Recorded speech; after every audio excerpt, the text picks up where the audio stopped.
Brother Master Masons, soon to become masters of the royal secret, welcome to the Minneapolis Valley of the ancient and accepted Scottish Rite. Allow me to introduce myself. I am Albert Pike. For the last 32 years of my time on earth, I served you faithfully, if not well, as your sovereign Grand Commander. Since that time, for the last 120 years, I have been an active member of the Celestial Lodge. Now, I'm not saying it's a difficult or lengthy procedure to be asked into the line in the Celestial Lodge, but as an example, the junior steward is George Washington. Seated in the east in King Solomon's chair is, well, it's King Solomon. I had occasion to ask the great king about that chapter in 1 Kings wherein he took in hand his royal sword and was about to cleave a child in twain to settle the dispute between two Israelite women. Fortunately, the affair was settled amicably and the child was spared. And the wise king assured me upon his Masonic word that he was just bluffing. Now, I have been asked here this evening to speak to you about your quest for further light in Masonry and to speak about some of my accomplishments during my lifetime. The first I will gladly do, the second I must respectfully refuse. Though a labor of love, it is for others, including yourself, to decide on the value of my work. You have already taken the first steps to Masonic knowledge and enlightenment.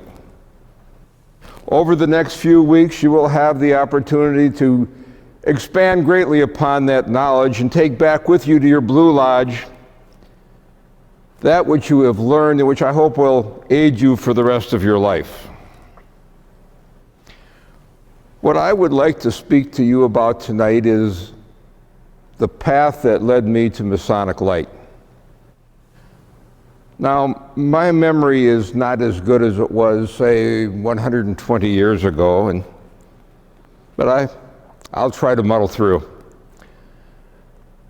I will also not bore you with a great number of dates. However, there are several which I think are essential to this narrative.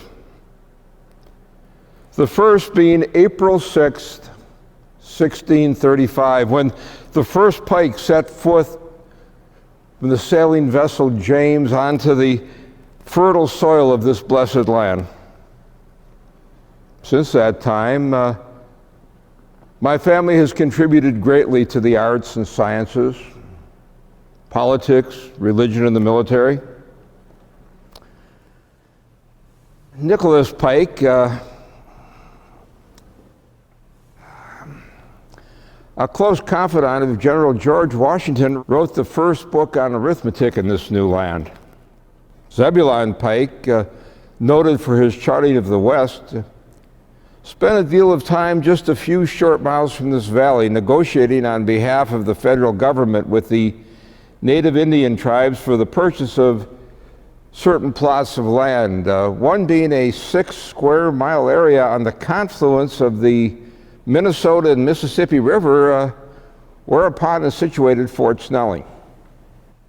For this and other services to the nation, they named a mountain for him out in Colorado Territory. The second date is December 29th, 1809. When I was born to Sarah and Benjamin Pike near the city of Boston, Massachusetts. Though rich in spirit, we were poor of pocket, as was the nature of most of our neighbors and friends. My father was a small farmer and supplemented his income by working long hours as a cobbler. Unfortunately, this rigorous schedule contributed greatly to his early demise. Now, my mother, Sarah, being a most beautiful and talented woman, did, after a proper period of bereavement, remarried to a famous inventor of that day named Paul Pillsbury, who, like my father, never really received the financial rewards that his work deserved. Oh, we had food on the table and clothes on our back, often secondhand or hand-me-downs, and a warm place to sleep. And I was afforded a fine education in both public and private schools. In fact, at the tender age of 15, due in some part to my rising notoriety as a reader and writer of poetry, I obtained work as a school teacher, actually teaching people older than myself. Having always dreamed of rising above my humble station in life, I applied to Harvard University for admission. Having passed their rigorous examinations, I was accepted. However, their requirement that I prepay my tuition for my freshman and sophomore years being far beyond my capabilities, I was forced to withdraw with, I might add, some extremely bruised feelings. Those feelings were somewhat ameliorated in later years when, due to my public persona, they offered me an honorary degree, and I promptly refused. Now, as was the wont of the youth of that day, the path to fame and fortune and adventure lay by following the arc of the sun to the west. So in 1831, I and my childhood friend Rufus. Now, much has been written about how perilous and penniless and friendless was that journey. However, though not traveling in the lap of luxury, we made our way by foot and horseback, stagecoach, and finally by flatboat down to the village of St. Louis, Missouri, then the gateway to the west. There, after a short respite rejuvenated, we moved on to Independence, Missouri, one day to become the home of one of our most illustrious brethren, Most Worshipful Brother Harry S. Truman. Yes, I do keep myself abreast of the affairs of the world.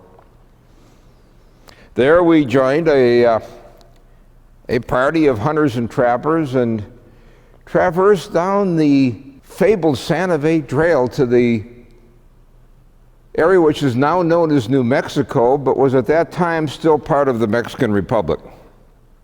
Sadly, there I parted company with my childhood friend Rufus and traveled on to Taos, where I obtained a fine horse, a pack mule, 6 beaver traps, tobacco, powder, and some good galena lead, and joined a party of 70-some like-minded souls and entered into Indian territory to make my fortune. Now, I had known in my lifetime some hunger and deprivation. But to say I was totally unprepared for what lay ahead would be a gross understatement. We entered a land so savage and untamed that it would have been unbearable were it not for its raw beauty. Beset by hostile Indians, racing before raging prairie fires, faced with brutally hot days and freezing cold nights,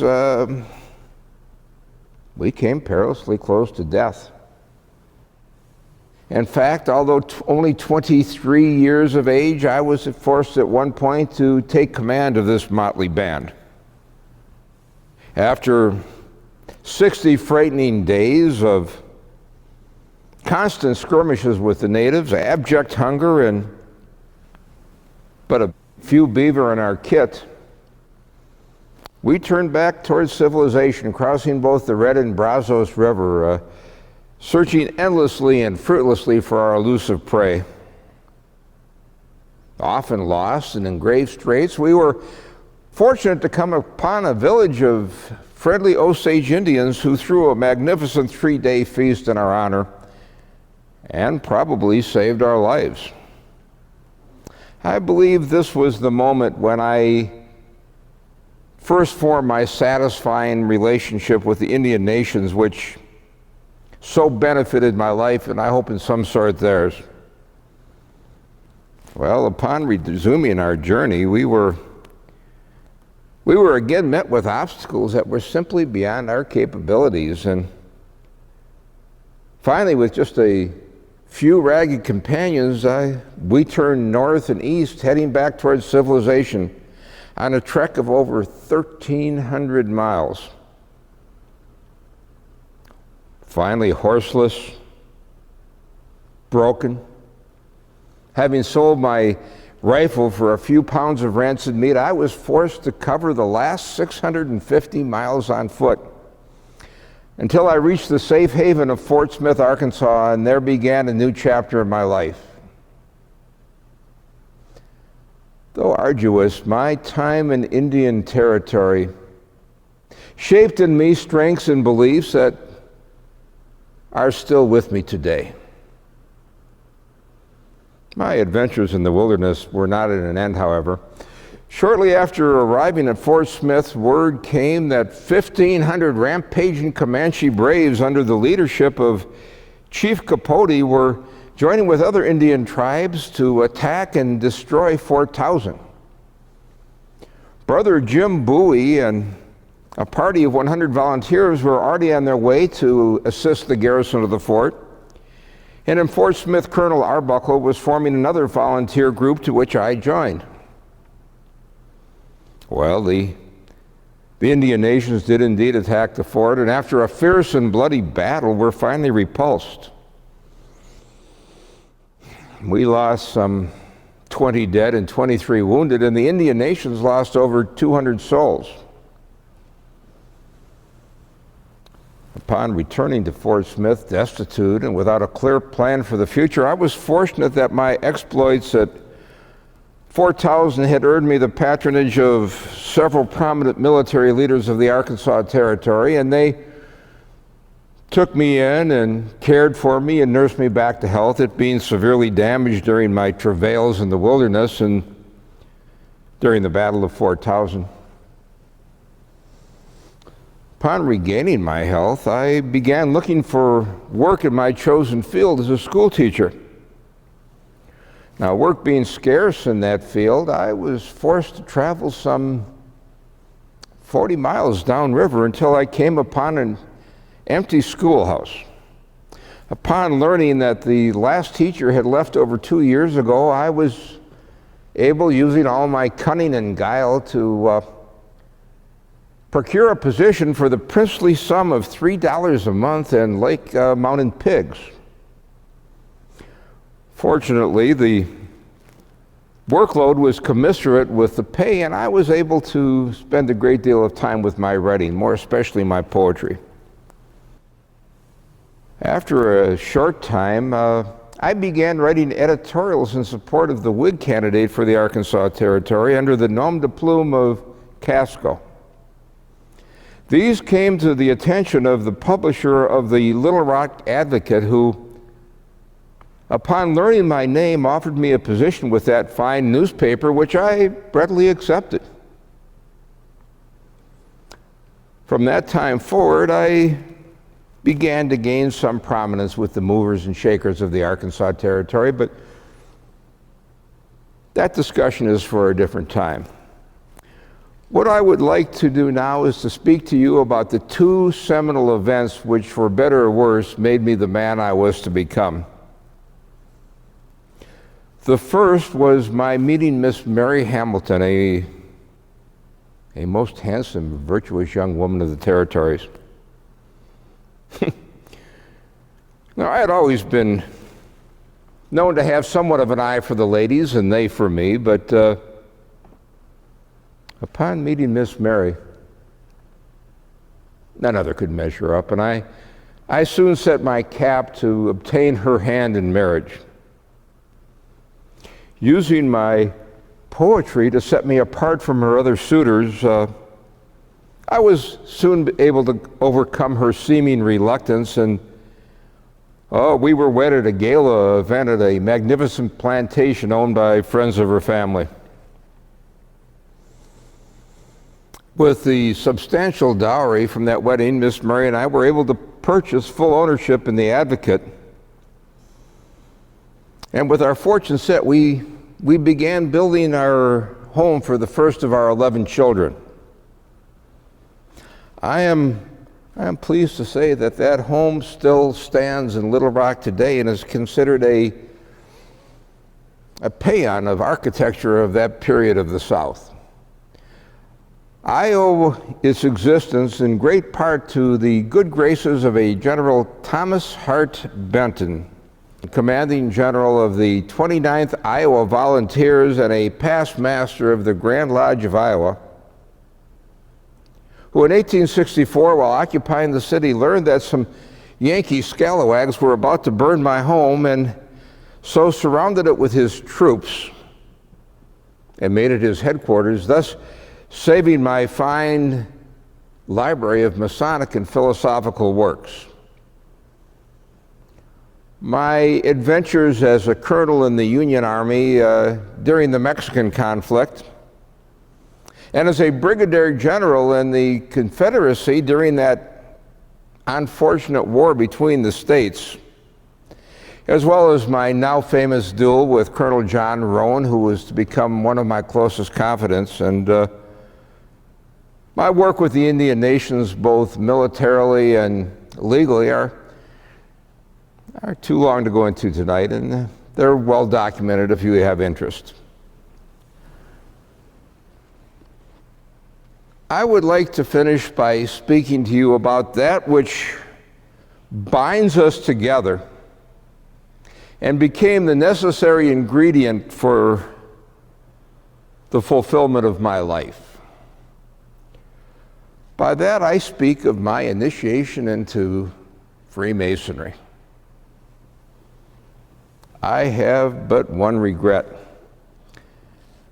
and that is that it took so long for me to kneel before the altar of our gentle craft. Upon being raised to the sublime degree of a Master Mason, I threw myself headlong into the quest for Masonic knowledge.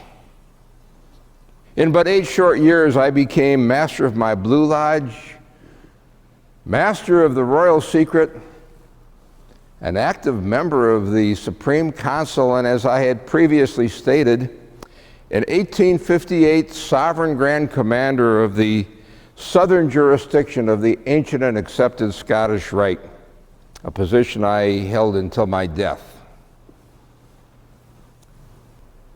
I bring this up for only one good reason.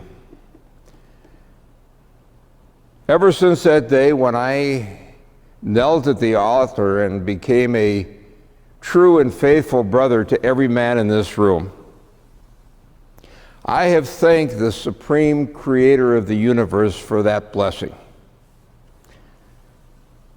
I had always known intuitively that there was something greater, some moral and spiritual and intellectual goal that was always just beyond my grasp.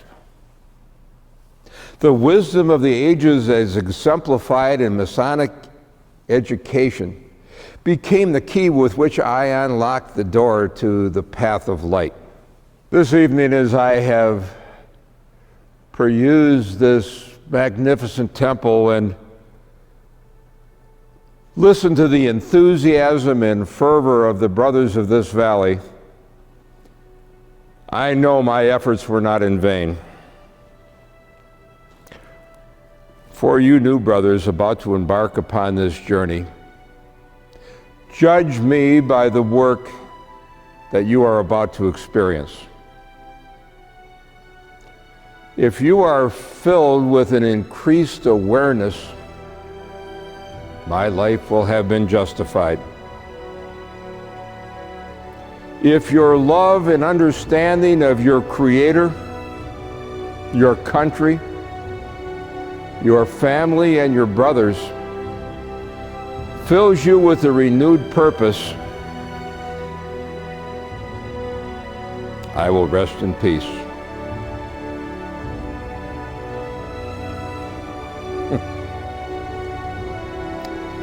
It appears that I am being called home. My brothers, thank you for listening to the musings of an old man who loves you very much. God bless you and good night.